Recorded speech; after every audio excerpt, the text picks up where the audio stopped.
Have you ever noticed strange, really faint sounds in your home? You know, when everything's super quiet, maybe like a high-pitched hum, or sometimes a low rumble that just feels, well, like it shouldn't be there. Today, we're doing a deep dive into a really compelling account of these kinds of mysterious audio signals.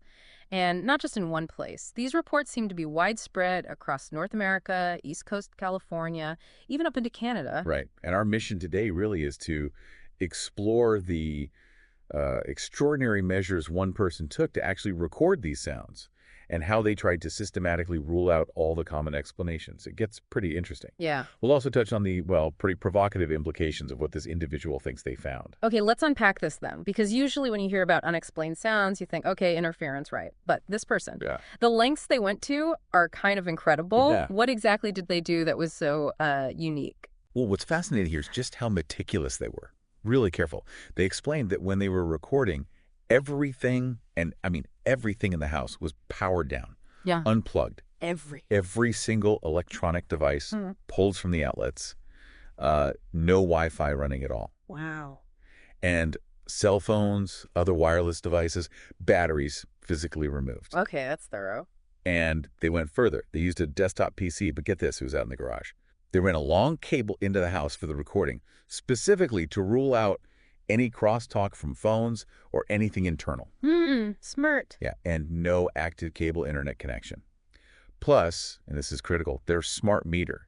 They had both antennas, both radios turned completely off. But they covered the smart meter angle too. Exactly. And it was a house, not an apartment building, so you could pretty much rule out noise bleeding over from neighbors. That is an incredible level of dedication to just isolate sounds. Seriously thorough. So, okay, after all that, after shutting down the entire house practically, what were they actually hearing? What did the signals sound like? Well, according to the source, these signals are there 204/7, constantly, but faint. Faint, okay. Yeah, they describe them as high-pitched tones mixed with a kind of low rumble.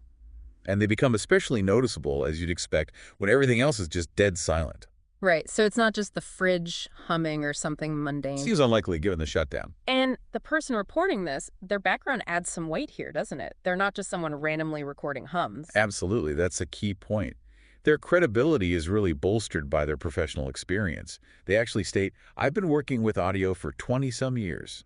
So, this isn't just a casual experiment for them. 20 years. Okay. And they mentioned specifically boosting the recordings so the average Joe could hear it. Their goals seem to be proving these signals are actually, in their words, entering people's houses, physically present. So making the inaudible audible, basically. Kind of, yeah. Yeah. And they were also very clear they didn't own any gear that could cause this themselves. Yeah. No CB radios, no shortwave stuff, no ham radio equipment. Right. This wasn't their equipment making noise. These sounds were just there in the environment. Okay, here's where it gets really interesting, maybe even a bit unsettling. The person reporting this, they raise a pretty provocative idea connecting these sounds to something else entirely. They do. It's quite a leap.